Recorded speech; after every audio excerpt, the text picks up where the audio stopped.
Hi అండి, welcome to my channel. ఈరోజు మనం చాలా సింపుల్, టేస్టీగా, త్వరగా అయిపోయే టమాటా బాత్ ఎలా తయారు చేసుకోవాలో చూసేద్దాం. ఇది బ్రేక్ఫాస్ట్కి, లంచ్కి, డిన్నర్కి కూడా చాలా బాగుంటుంది. ఎందుకంటే చాలా త్వరగా అయిపోయే రెసిపీ. మరి ఈ రెసిపీ ఎలా తయారు చేసుకోవాలో చూసేద్దామా. ఇందుకోసం కుక్కర్ పెట్టుకొని అందులో 3 table spoon oil and 2 table spoon నెయ్యి వేసుకోవాలి.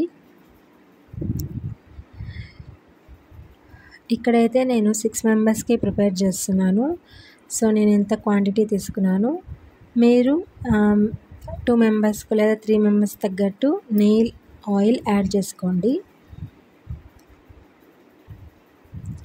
సో ఆయిల్ మరి నెయ్యి కొద్దిగా హీట్ అయినాక మనం బిర్యానీ మసాలాలు యాడ్ చేసుకుందాం.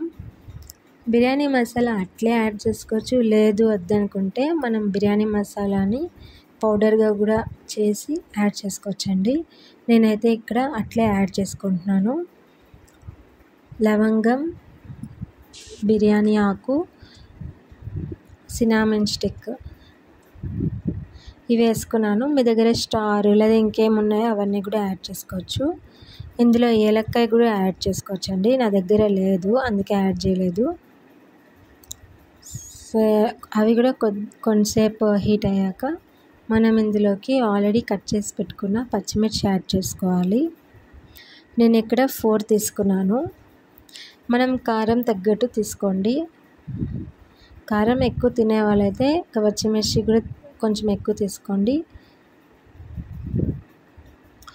సో పచ్చిమిర్చి కొద్దిగా రోస్ట్ అయ్యాక మనం ఆనియన్స్ యాడ్ చేసుకోవాలి.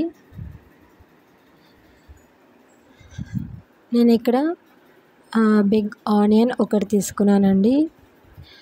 సో ఆనియన్స్ కూడా సన్నగా కట్ చేసుకొని ఆనియన్స్ వేసేయాలి. అందులోకి అల్లం వెల్లుల్లి పేస్ట్ కూడా యాడ్ చేసుకోవాలి.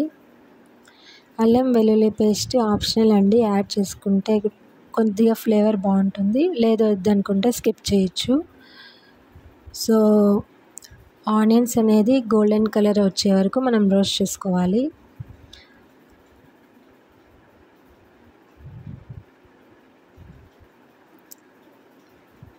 అలానే అల్లం వెల్లుల్లి పేస్ట్ కూడా కొద్దిగా పచ్చి వాసన పోతుంది.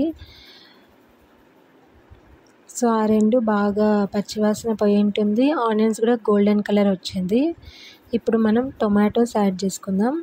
నేనైతే ఇక్కడ మీడియం సైజ్ టమాటోస్ 6 తీసుకున్నాను. సో మీరు టమాటో ప్యూరీ కూడా యాడ్ చేసుకోవచ్చు, ఇలా వద్దు అనుకుంటే. ఎలాగైనా టేస్ట్ అయితే బాగుంటుంది.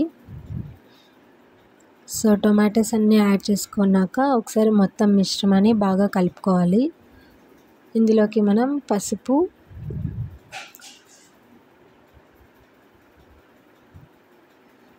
కారప్పొడి నేను ఇక్కడ 1.5 టేబుల్ స్పూన్ తీసుకున్నాను.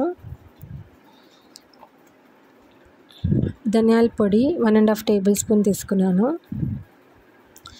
సో అవన్నీ యాడ్ చేసుకున్నాక మొత్తం మిశ్రమాన్ని మరొకసారి బాగా కలుపుకోవాలి. ఆల్రెడీ పచ్చిమిర్చి వేసినాం కనుక కారం 1.5 టేబుల్ స్పూన్ సరిపోతుందండి. పచ్చిమిర్చి వేయకుండా ఉత్త కారప్పొడి అయితే కొద్దిగా కారం తినేంత వరకు వేసుకోవచ్చు. మరి సాల్ట్ తగినంత యాడ్ చేసుకొని మరొకసారి మిశ్రమాన్ని బాగా కలుపుకోవాలి. మిశ్రమాన్ని బాగా కలుపుకున్నాక మూత పెట్టుకొని టమాటోస్ బాగా మగ్గే వరకు ఉడకనివ్వాలి. చూసారు కదండి, టమాటోస్ బాగా మగ్గిపోయినాయి. ఇప్పుడు ఇందులోకి మనం రైస్ యాడ్ చేసుకోవాలి. నేనైతే ఇక్కడ నార్మల్ రైస్ తీసుకున్నాను. అదే బాస్మతి రైస్ అయితే మీరు 20 నిమిషాలు నానబెట్టి యాడ్ చేసుకోండి. నార్మల్ రైస్ అయితే మామూలుగానే వేసుకోవచ్చు. సో రైస్ యాడ్ చేసుకున్నాక ఆ మసాలాస్ అన్నీ రైస్కి అంటేంత వరకు బాగా మిశ్రమాన్ని కలుపుకోవాలి.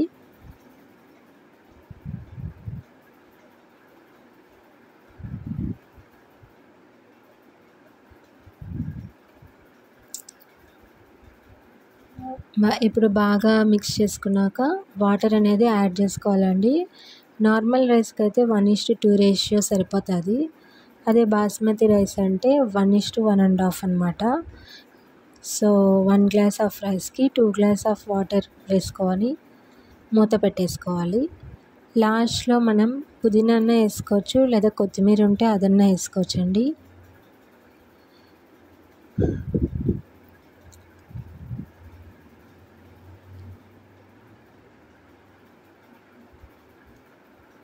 ఇంకా కొత్తిమీర యాడ్ చేసుకొని మనం మూత పెట్టేసుకుంటాం. ఒక 3 విజిల్స్ వస్తే చాలు. అన్నం అనేది చాలా బాగా కుక్ అవుతుంది, చాలా పొడి పొడిగా కూడా ఉంటుంది.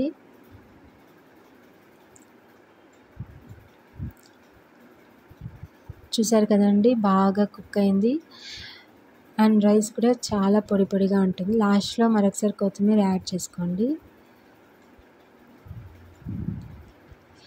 సో ఇలా వెరైటీ రైస్ చాలా సింపుల్గా త్వరగా అయిపోతుంది. మన ఇంటికి ఎవరైనా రిలేటివ్స్ వచ్చినా వాళ్ళకి ఇలా త్వరగా చేసి పెట్టచ్చు.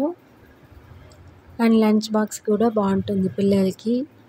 సో నా రెసిపీస్ మీకు నచ్చితే నా ఛానల్ని లైక్, షేర్, కమెంట్, సబ్స్క్రైబ్ చేయండి. టొమాటో రైస్కి సైడ్ డిష్గా మనం రైతా పెట్టుకోవచ్చండి, చాలా టేస్టీగా ఉంటుంది. ఆ రైతాలోకి మనం కుకుంబర్, క్యారెట్ తురిమేసుకుంటే కూడా ఇంకా టేస్టీగా ఉంటుంది. పిల్లలకు కూడా బాగా నచ్చుతుంది. థ్యాంక్ యూ ఫర్ వాచింగ్ అండి.